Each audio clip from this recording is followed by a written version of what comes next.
Okay. Oh, sorry, what? And so Yes, recording. Yeah, recording started. Yeah. okay, yep, good. Well, people who weren't here just missed the beginning. I'll repeat the slides, announcements at the end. But anyway, no more quizzes, project discussions.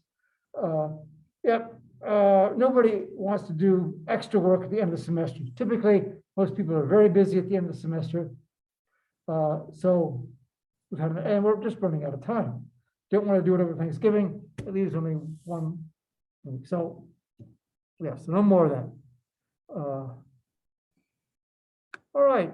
I get my mouse to work, which it seems to not want to do today. Nothing wants to work. Oh, okay. We just did that. How about this? All right.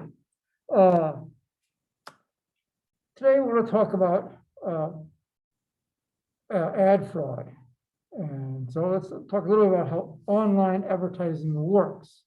There are generally 3 categories of people involved in online advertising.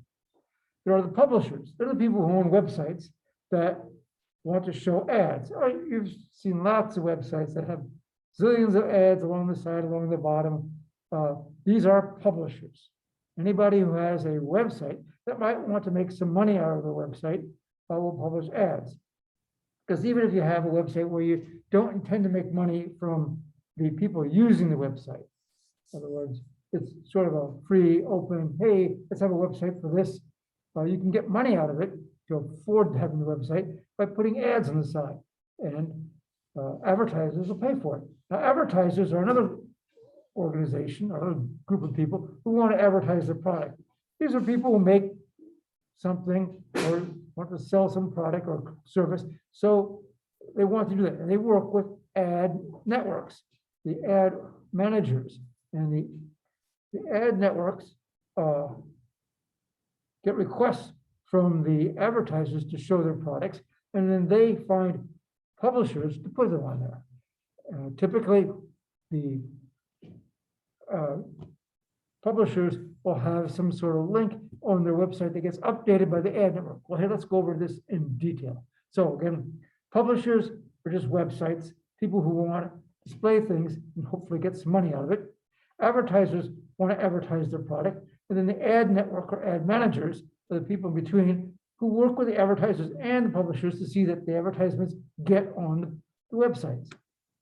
So here's basically how it works. So a user goes out there and takes a look at a web page. The web, let's say, link to it, it has a JavaScript that opens up requests some information from the ad network. It says, I want to get the ads for today. And that directs the HTML to download some JavaScript and execute that JavaScript, which will then go out, get the ads and place them on the page in the appropriate places that are specified within the HTML. Of course, I mentioned that the ad information is kept in the ad networks, so the publisher doesn't have to have this information. The publisher just has a short link, says, go out and get the ads, put them here. And that's what happens. Here's what passes. The ad server sends us the information, which is then executed by the browser. That's what it says. And the ad server chooses the appropriate ads to show. Now, it may get cookies from the browser indicating who the user is, and have you been here before? You may know, of course, that ads, even if you don't log in, the ads may be targeted to you. I noticed that if I look at something on Amazon, I just look at it. Sometimes they even think about it, and it appears on advertisements. I don't know how they do it. Last week, I broke my cheese slicer. Yeah, I was just cutting some cheese. Next day, Amazon starts sending me ads for cheese slicers. I never looked for cheese slicers. Nobody in my family looked for cheese slicers. I don't have Alexa in the kitchen listening, but somehow they decided they were going to sell me cheese slicers because I needed one. So who knows how they're doing this? I don't. Okay. So anyway, the ad server looks at the information about you, looks at the ads that they have, and selects which ads it wants to show for you on this page and sends those to the, oh, well done with that. And sends them to the browser to be displayed. So now you've got the ads that the ad managers think is appropriate. They come from the advertisers. Of course, the advertisers are happy because the ad manager has targeted it towards somebody that they believe is likely to purchase their product. Okay, now, how do they make money out of this? All sorts of ways. General concept is known as pay-per-click. Pay-per-click means when a customer clicks on the ad, the publisher, that is the website, gets funding for it. Yeah, maybe not a lot of money. Not talking a huge fortune. We may be talking fractions of a cent. But if there are many, many people looking at your website, that can count up to be some money. So as pay cost per click, there's also cost per view. How many times do you just show them advertising?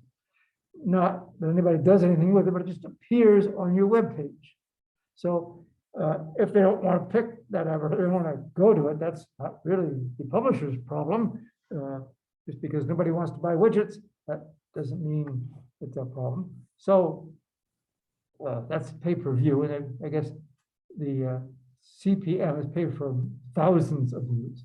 And then cost per action. That is, do they actually go to the website and do something? Buy something. If they come in from your website and they buy a widget from the advertiser, then the advertiser says, oh, okay, your web page sent me a customer. For that, I'm going to pay you. That's really what the advertisers want. They want you to send them customers. Okay. Let's talk a little bit about search. And of course, there's a couple of big search engines out there, Google being the largest one. I might know several people think that Google is kind of a conflict of interest because Google is not only an ad manager, probably the biggest ad network in the world by far, and they also are a publisher. They also display ads on their pages. And so they're both an ad publisher and an ad network or ad manager. So there may be some conflict of interest. We'll get into why in just a few minutes. Okay, but we have search engines. When you do a search, you typically get two types of results. One is the results that match your query. Things that are most relevant to the I can't speak today. Most relevant to what you asked for. And then, usually appearing before that, though, are these sponsored ads. In other words, somebody has contracted or paid Google or whoever, Yahoo or Bing or whoever you're searching with, that I want this to appear on the top. And for a certain amount of money, they're happy to put it on top. So these people pay.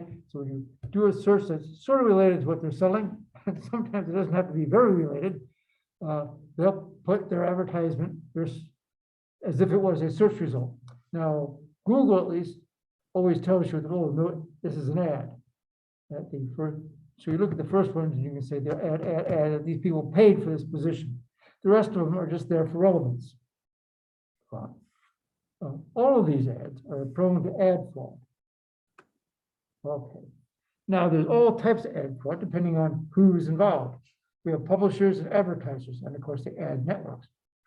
The publishers, okay, so people go out and click on the publishers. The publishers make money because somebody clicked on the ads on their web page and then sent their customers to the advertiser's website. So they get paid for clicks. It's the pay per click. So they want people to click. They want as many people to click as possible because that's where they make their revenue. Some people don't just rely on customers to click. They go out there and start clicking a lot themselves. They may hire people to click. Particularly, this is an industry in third world countries where you can get set up some computers, hire people for some unreasonably low amount of money, and then hire them to just go to websites and click on things all day. Or you can automate it and have botnets, programs and computers that attempt to look like humans clicking on the web. So it simulates the clicking. And some of them get to be very discriminating, very advanced to try to fake the systems into thinking they're humans. Of course, publishers also want people to come to the website, so they'll manipulate keywords. So in search engines, they come up. And some unethical publishers might display your ad. You know, to get paid for display. And they might put your ads, or they might put, a dozen ads. They might put the dozen ads, one overlapping the other. Well, you can't see them, but they're there. They are, quote, displayed on the page, but you can't see them. That's, of course, unethical and probably illegal. It's fraud, but that is done. Now, on the other hand, we have advertisers. Advertisers want people to click on them. They can be hurt by the botnets, fake clicks, because they have to pay for every click coming to them.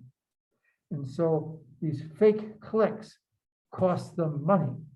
Sometimes rivals will create systems that will click on theirs. And of course, they never buy anything. You just go out and click on the rival's page. So the publisher gets money and the rival has to pay. And they try to consume their advertising budget by going out there and doing all sorts of clicks by hired helpers or botnets that never buy anything. So getting lots of clicks.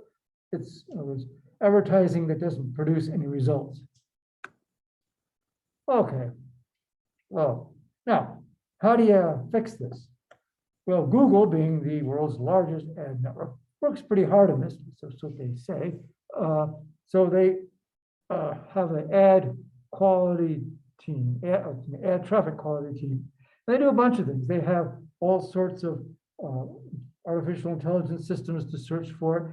They have filters. They're doing research in the area, and they also have live human beings that go out and check on these problems if they think it's an area, but their automatic filters haven't already found it. Somebody gave me, I don't know where the quote came from, but that 77% of all internet exposures, all internet fraud, click fraud, is carried out by bots, by botnets. Everybody go with botnet. Botnet is just a whole bunch of computers. You might not even own the computers. The computer owners might not even know you're doing it. If somebody hacks into a computer, what are they trying to do it for? Well, they may be trying to get your credit card information or personal information. But another major reason for people to hack into a computer is to put software there to have it do something, commonly to make it into some sort of botnet. And so when grandma is sitting there reading her email, that in the background, the botnet is sending out requests to web pages and doing artificial clicks on them so these people can get money. There is a company called Human, nice name, and their purpose of the company is to try to make sure that clicks come from human beings and not botnets. And their website claims that they verify 10 trillion interactions a week. So 10 trillion clicks. Their system says, yes, this is likely a human, or this is likely a false attack, or a false human, it's likely a bot. So I thought 10 trillion is a good number of clicks every week. Okay, so we have a question here. Those were the questions. And I have so hopefully the online people will see the question also. Yes, we can. Good, thank you.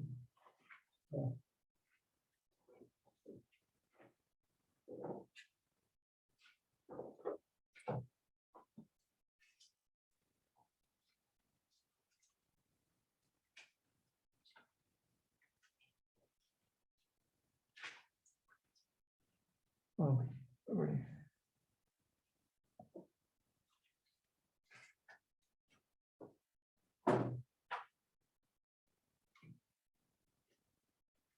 Okay, so this is the publisher page. All right, people are ready to go. All right, and let's see what I'm ready. Okay.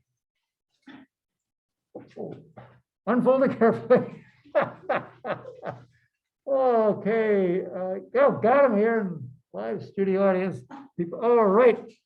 Okay, I didn't fool a soul. Every single person voted for A, which is in fact the right answer. Publishers want clicks. Advertisers want to decrease the clicks, but publishers want clicks. Okay, good. Hey, somebody's actually paying attention. Who'd have thought it? Okay, oh, share. Yes, I think everybody sees it. Okay, stop that. All right, very good. Everybody's on board here. Moving right along in that case. Okay, so what can publishers do about this?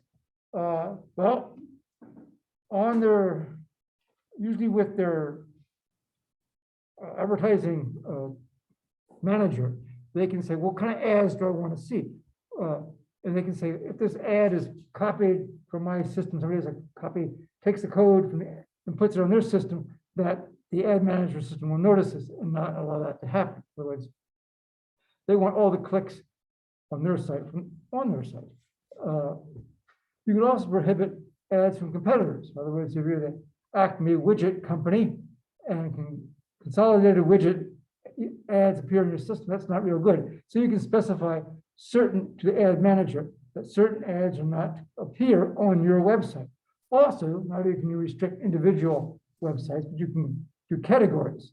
If you don't want sites or advertisements from certain groups, you don't want religious groups or political groups, things that might not appear well on your website, then you can do that.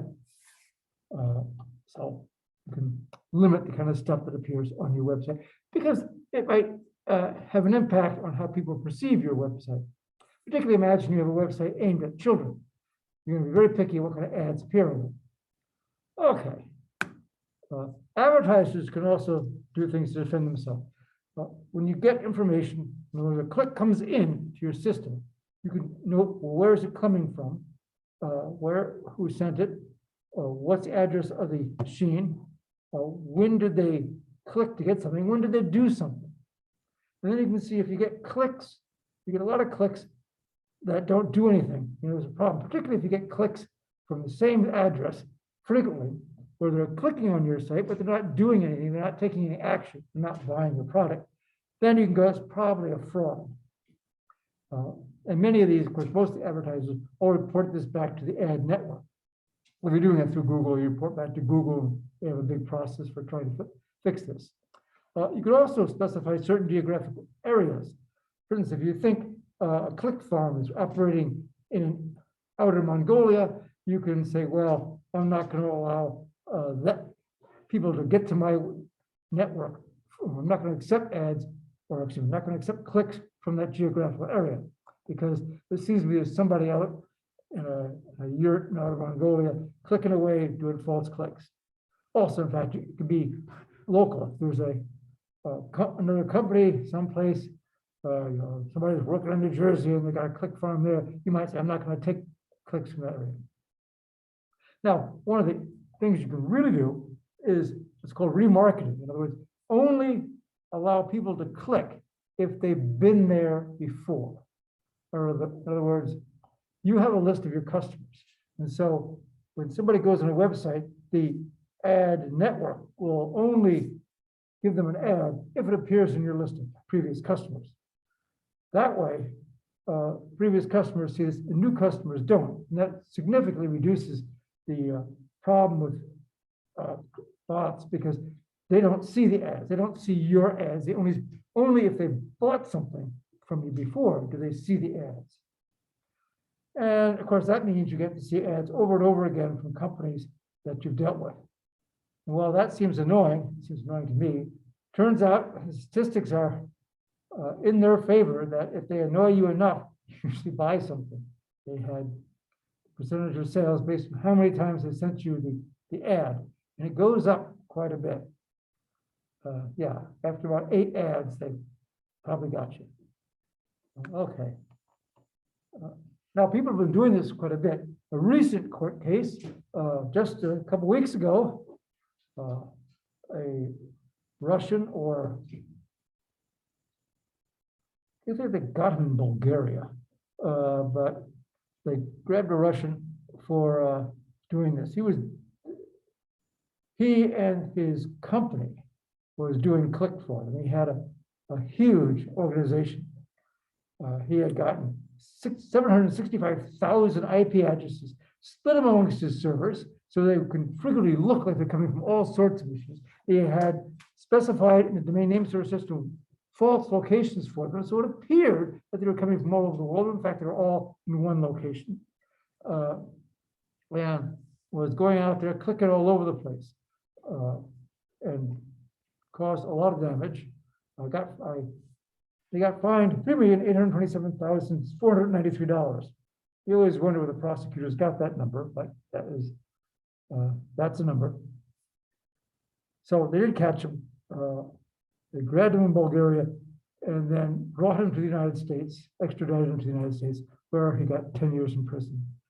I guess he's just starting since that happened just a couple weeks ago. Okay, let me move on to something slightly different. We're going to talk about domain name server poisoning. So first we want to talk a little bit about domain name servers. I don't know if everybody's taken a network class, but let me review domain name servers and networks. All hosts and computers on the network, referred to as a host, all have three separate identifiers. Three ways you can identify them. One is the internet name, which is like www.acme.com. It's meant for humans. It's all letters and numbers with the periods here and there, but it's meant for human beings to use. It is not, in fact, used internally to route anything. To actually do any routing around the network, the internet, they use an internet address.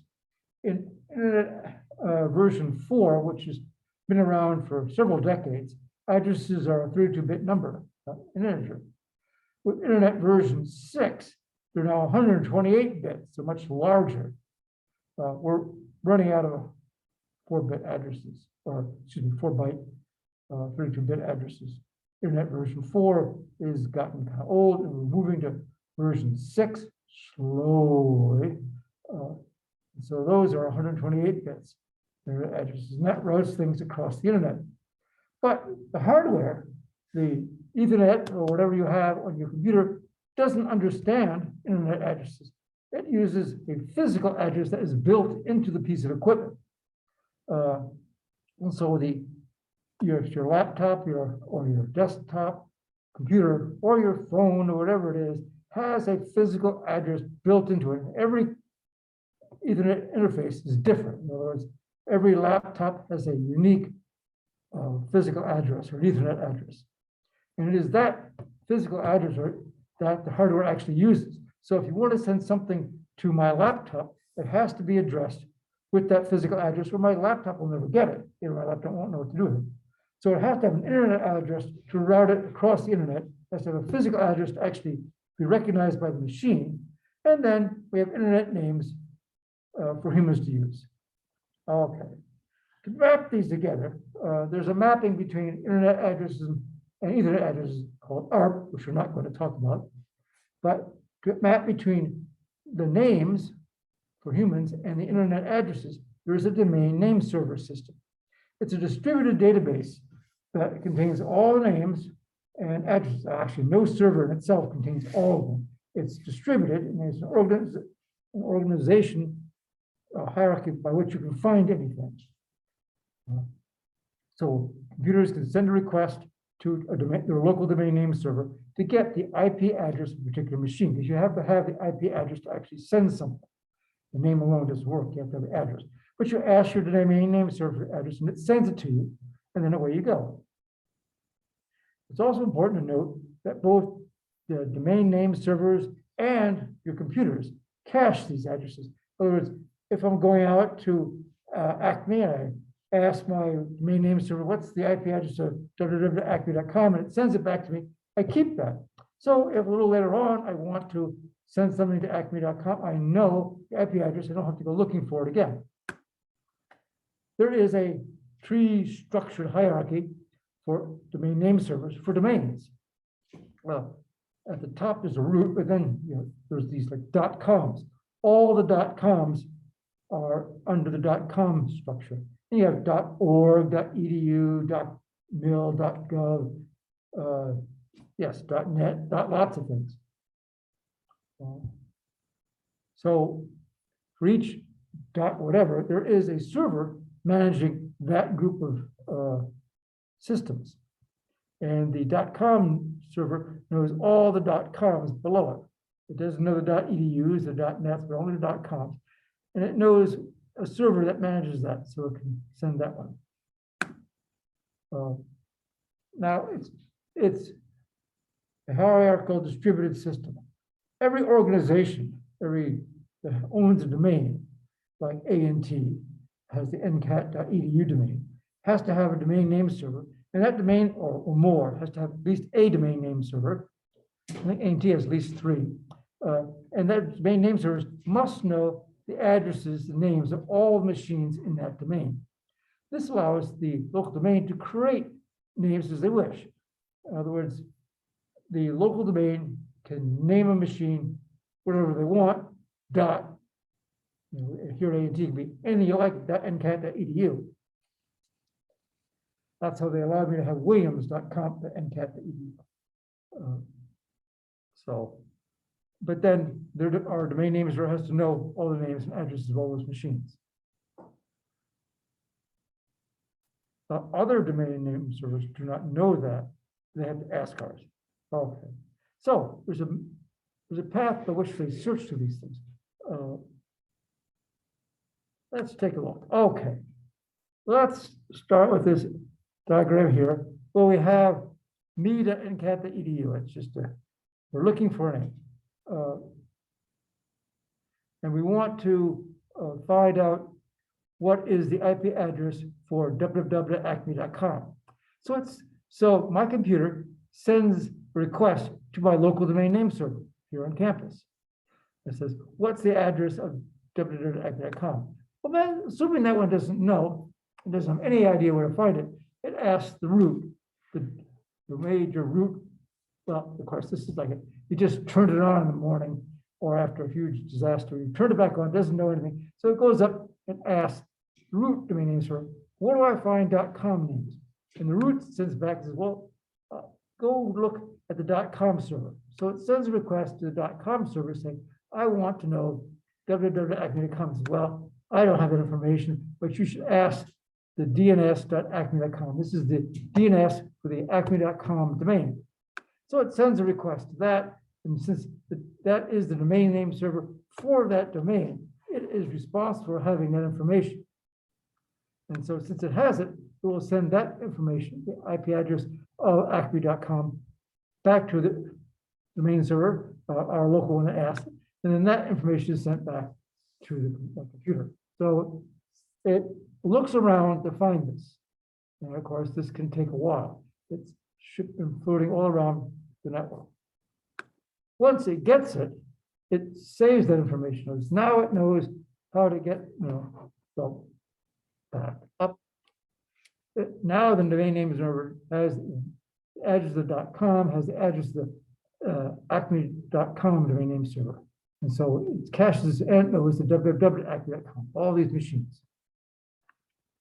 Okay. We have a question, another question here. So let's go to polls. It's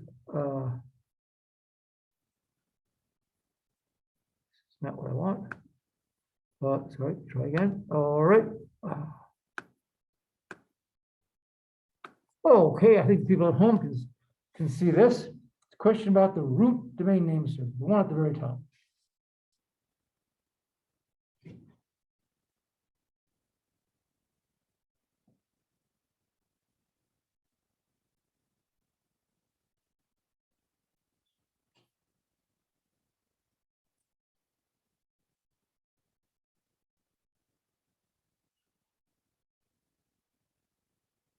No, I said this. So. All right. Okay, the online people have 4 out of 6 have answered. Yeah. Okay, let's try it here. Put it up there so my phone can see you. Hang on, just not get. Okay, gotcha. All right. Oh, hey, everybody picked an answer. All right, we have 5 people picked A, 1 person picked B, 2 people picked C, and nobody picked D. Well, that's good because D is not the right answer.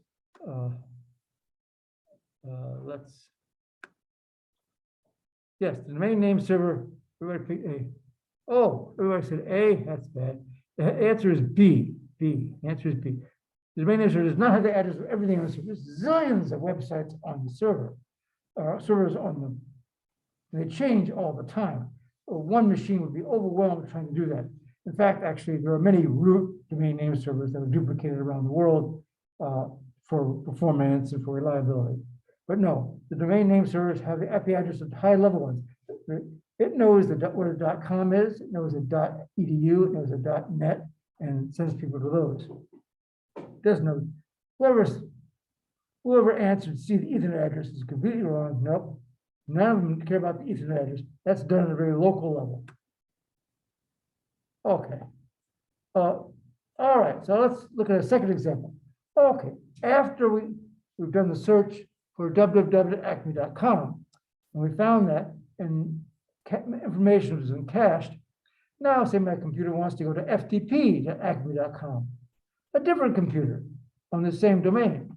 So this time, my computer sends a request to my domain name server here on campus and says, what's the address of ftp.acme.com? Now, the campus domain name server has already looked for it, knows, has cached the domain name server's address for the acme.com domain. So it sends a request directly to the acme.com. It doesn't have to search around for it because it's looked at before, it cached that information. And so now the domain name server for acme.com, since it's responsible for names of all machines in acme.com, sends back the FTP, which it then returns to my computer. So it's a much shorter path. But again, note that my domain name server doesn't know everything. It just has to go out and find it from the right sites. Okay, so that's how the domain name servers is supposed to work. They're very important because they do the mapping between names and IP addresses. If you can hack into that and say if somebody goes to www.acme.com, but instead of going to the real acme.com, it goes to www.widget.com or .evil.com, the user doesn't see that. In fact, there's nothing on the user's computer that's impacted by that. It's something happens elsewhere. And so this is called DNS Cache Poisoning. We'll go over it in a little bit of detail here. And it happens to a local domain name server where you, well, let's just look at I got from Dr. Yuan, I have some animation here. So let's take a, imagine we have our attacker here on the lower left that wants to poison the local domain name server. So it goes up and looks up somebody. In this case, it's matic.expedition.com, whatever that is, and goes up and searches for that one. It's just an arbitrary site that it thinks other people are going to want to look at. It's important that it expects other people in its local domain will be going to this. And it also thinks that maybe the local domain server doesn't know that address now. So it's going to be the first on its block to go there. So it sends a request to its local domain name server. The local domain name server doesn't know that, so it sends it off to an internet domain server and follows the path that we showed before, searching around, looking for the address to the requested website. Meanwhile, while it does that, the attacker starts sending many requests to, or not requests, actually, responses. So it sends responses to the local domain server, claiming that it comes from the domain server. In other words, the attacker is sending back DNS responses. The domain name server replies to the initial request and claiming that it came from the domain name server. So the local domain server starts getting lots of these replies, and it gets one of them and says, oh, here it is, not knowing which is the true ones, which are the false ones. It usually takes the first one it finds and takes that and says, okay, that is the address. And you see here where the true address is 166 dot something. This is sending several false addresses. So the domain name server accepts one of the false addresses because it doesn't recognize the difference between a good one and a bad one. And now, so it stores that in the machine. So it sends back the false address to the attacker that made the original request for that IP address. So the IP address got the false address that it put in there. Well, the attacker knew it was going to do this because it sent out the false address. But most importantly, the local domain name server has saved that address. And so now it has a false malicious address for that website. So the maddox.expedition.com may be a valid website with no problems at all, but now the domain name server has the wrong address for it. So if another user requests access to maddox.xmission.com, it's going to give it the false address. And so, of course, the false address is going to be a website controlled by the attacker. So the user will be directed to the attacker's website instead of the true website. Once you've done that, there are all sorts of things your system can do. This is called DNS farming, but farming is nothing. Farming is just, once you've got the cache poisoned, it's just using that information. So this is just a small extension, the cache poisoning. I think you might have seen the quote in the beginning. Somebody thought it was nothing. Okay, so let's take a look at how it works. So a user, not the attacker, but just a general old user, wants to go out to the same website that the attacker is now poisoned. So the user sends a request to its local domain name server, which has the bad address, and asks for that IP address. So the domain name server sends it back the address it has, which is the address of the attacker's website, because it doesn't recognize that it had a false address. It sends back, and so the user gets the false address. So the user then, having the IP address it believed was given to it by the domain name server, believes to be the correct one, sends a HTTP request to the malicious website. Well, the malicious website replies and gives it something that probably will look very much like the real one, but in fact is controlled by the false one. Ask them to enter their user ID and password and stuff like that. So at this point, now the user is communicating with the false website, thinking it's the real one, not knowing the difference. And that's where the problem lies. There have been a lot of these. There was about 10 years ago, November 2011, that is 10 years ago, there was a huge FBI crackdown. There was an international effort, FBI and the pool and other places. There were 6 people in Estonia working on this. They had falsified domain name server information in over 100 countries, 4 million computers, of which 500,000 were in the United States. So the FBI was this. They did this through maliciously installing a program called DNS Changer on the user's system. And so this impacted how it searched for these things and directed users to the attacker websites instead of the true websites. And therefore, the attackers could get this information. And they did all sorts of things with it. They did hijack clicks and false ads and acquiring user ID and password and financial information, but didn't get them. And that, just interest, that was the largest cyber criminal arrest. In other words, that was the big one that time. I think it still is leading. Because Google tells me it still leads. Now, what do we do about it?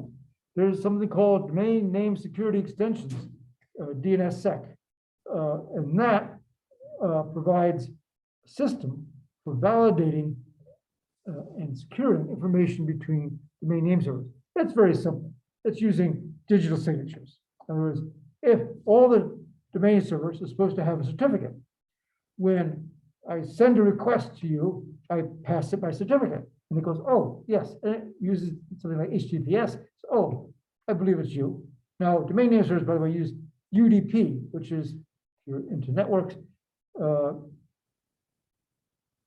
UDP is a single packet. It's TCP.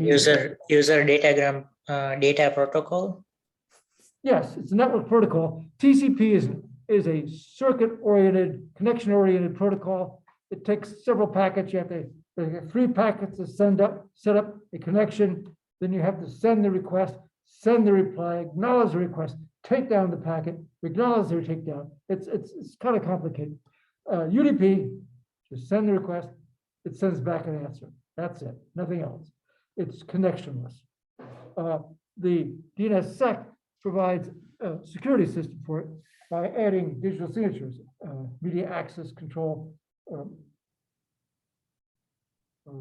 MAC, which doesn't stand for media access control, message authentication check.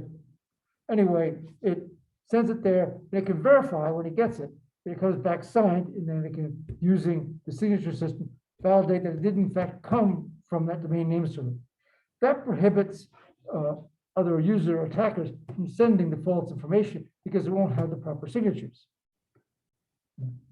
It's been around for 10 years. Implementation has been very slow.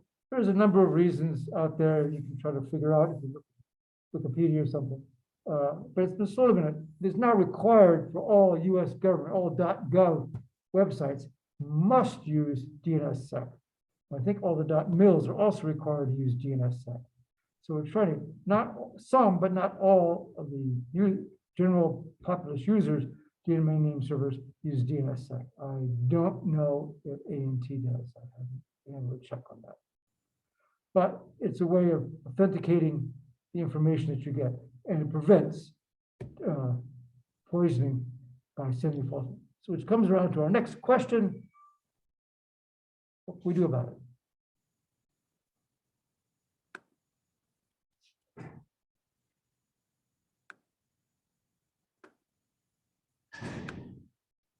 Okay.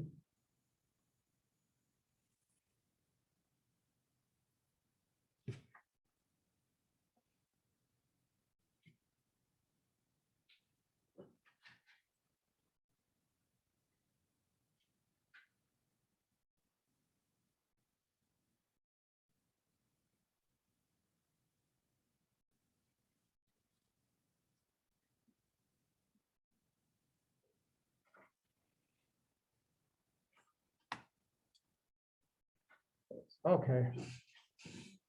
Okay, we've got a couple of, let's we're ready here. Oh, no, okay. Good. 1, 2. All right.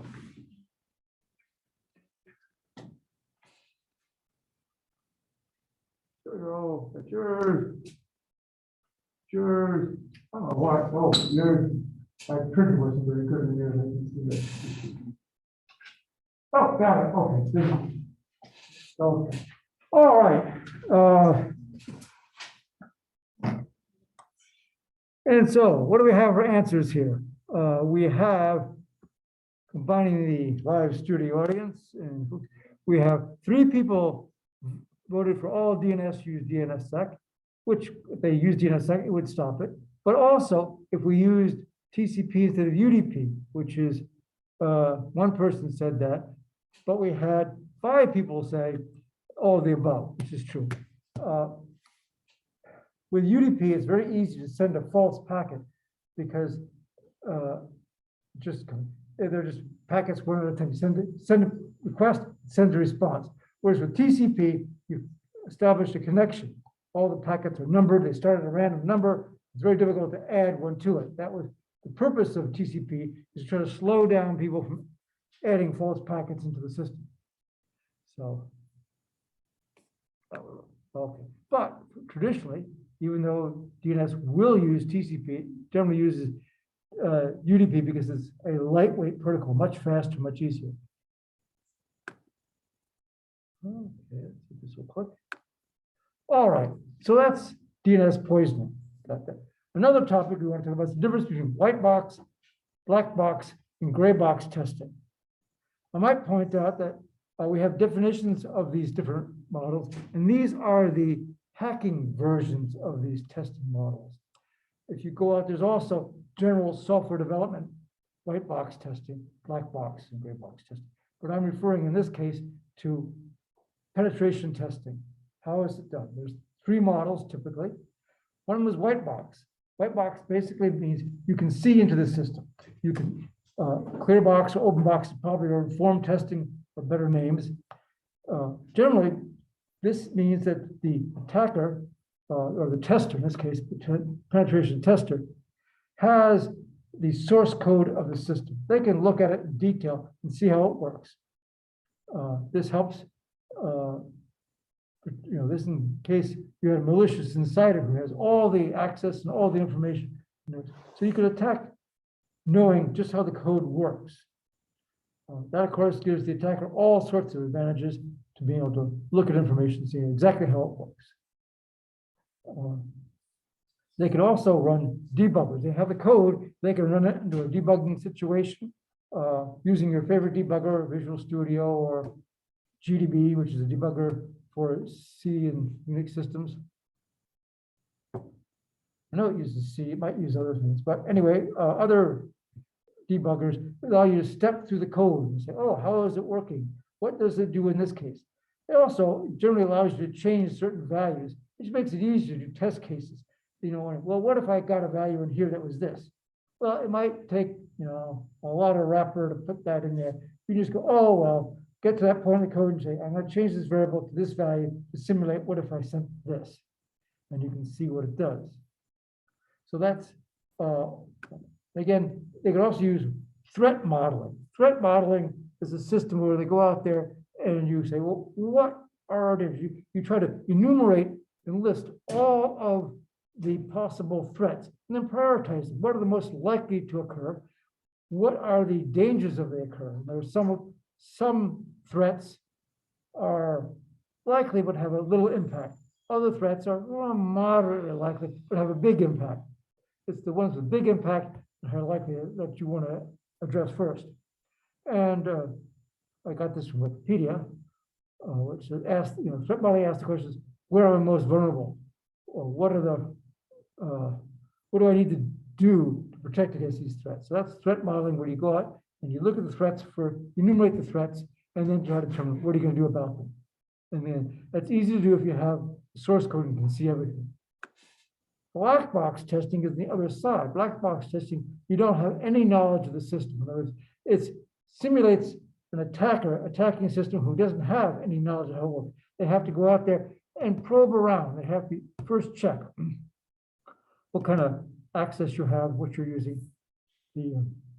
I think earlier we had mentioned that reconnaissance is an important part of attacking. You have to go out first and find out what is the user doing. Excuse me. So Blackbox testing operates just like a real attacker would, looking for information without having any knowledge about how the system works. It also works pretty well. The system is using security by obscurity, just trying to hide things. They can find it this way. And also, sometimes the Whitebox testing, they may say, well, we do this, but in fact, they don't. Documentation may say this, but the implementation might not be that way, or the implementation may be flawed. They try to do it, but you know, you may have noticed that programs don't always work right the first time. And so this may be one of the bugs. Now, Blackbox testing will go out and check the system. In between there's a combination of the two. It's called Greybox testing. Greybox testing means you have some knowledge of the system, but not the actual source code. A good example would be that if you had a UML description of the system, which tells you all the classes and methods, but not the code that implements them. Whitebox has all the information. Greybox has just some of the information. It gives an idea of how it works, but you don't have the full details. And they find this works pretty well, particularly if you want a function test. Does the user interface allow you to do everything you're supposed to do in a secure way? There's fuzzers. A fuzzer is a program that sends all sorts of randomly false messages, or all sorts of, like, you know, not just a bunch of random bytes, but likely wrong information. Maybe a couple right of them, but we'll send all sorts of possible input to see if any of them get any kind of reaction from the system. And regression testing is what you use when you got to work, you make a change, and you might notice sometimes you have to make updates and improvements to code. Then they go back and say, well, we're going to test all of this to make sure it still works the way it did. So we tested it once, we determined that these things work. Then we made a change. We want to go run those tests again to make sure our change didn't break anything. And it's sad to say that you fix one thing and you break another. Okay. That's most of the material for today.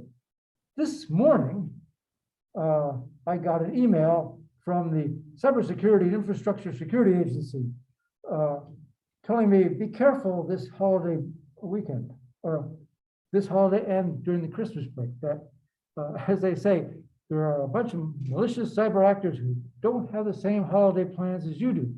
They tend to have a habit of launching attacks during the holidays, particularly if they're going after fraudulent online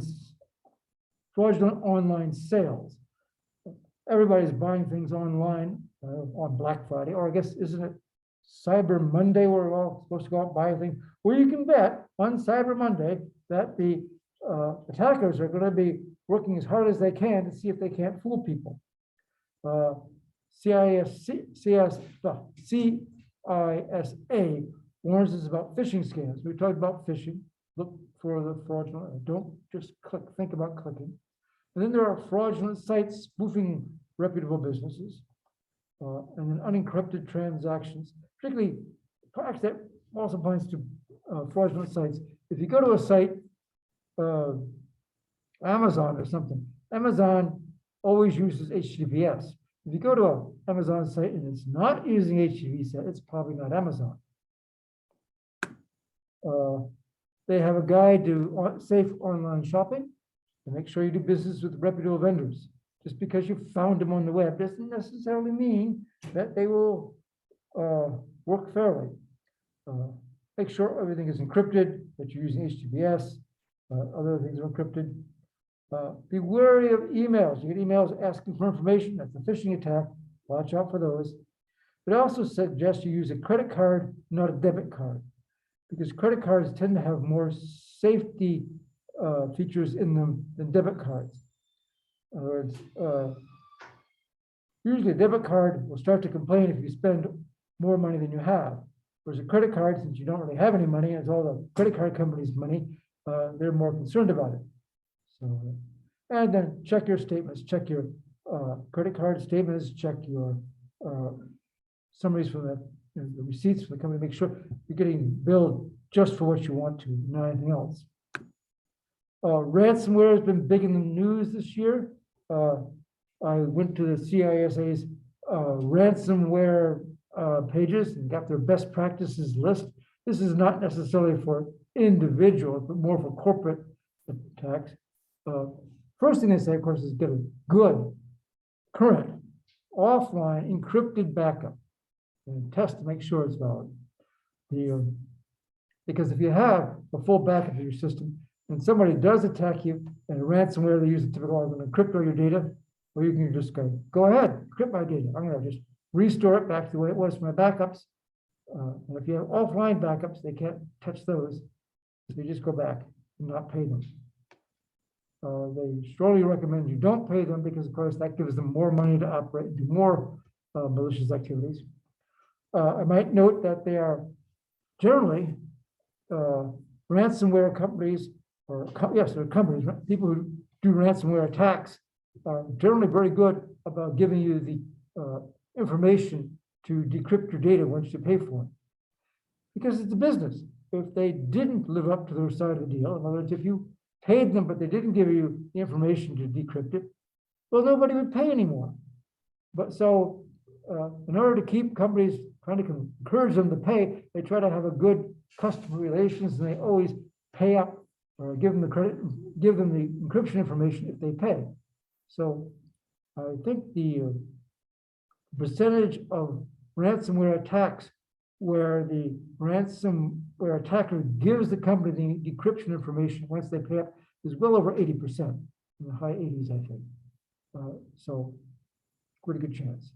Okay, so besides backups, you want to have a cyber incident plan. You have to know what to do. Think about ahead of time. What is your company going to do if you get attacked?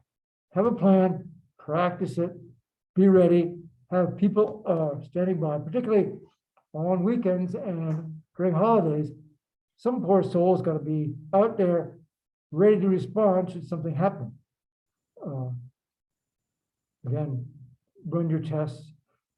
Make sure your software, your operating systems are all up to date. Oh, that's supposed to be capital O, capital S. I decided not to do that. Several of the ransomware attacks have come in mostly through phishing, but the second most common attack vector is through the remote desktop protocol. So if you're not using it, disable it everywhere. Don't allow the remote desktop protocol. And you should also disable server message block protocol, particularly outbound, because systems will come in, if they attack your server, you'll be sending false messages out. So you can stop that by just disabling that service. There's a lot of services available on your computer, your laptop, your desktop, your server system that you're not using. I mean, you go out to servers, some services sometime on Microsoft Windows, and look at all the services that are out there. A lot of them you don't need. You can just turn them off and be safer and more efficient because of it. Of course, some of them turn off your computer won't work, but you have to be careful. Okay, that's it for today. Any questions, statements, comments? A couple more announcements, review them again. Do the course evaluations. They are important. You only got a couple more weeks to get them in, and you're evaluating me, not Dr. Yuan. And next week on Monday, we have a guest speaker. And so make sure you log in for that. You'll be logging in because this is our last, for our hardy souls have been coming on the campus to listen to me. It's all online starting next Monday, from this class and for every class. Don't come back from Thanksgiving. So that's so the guest speaker will be Zoom next week, Wednesday, which we have the review for the final. That will be Zoom. And the final exam will be on Blackboard.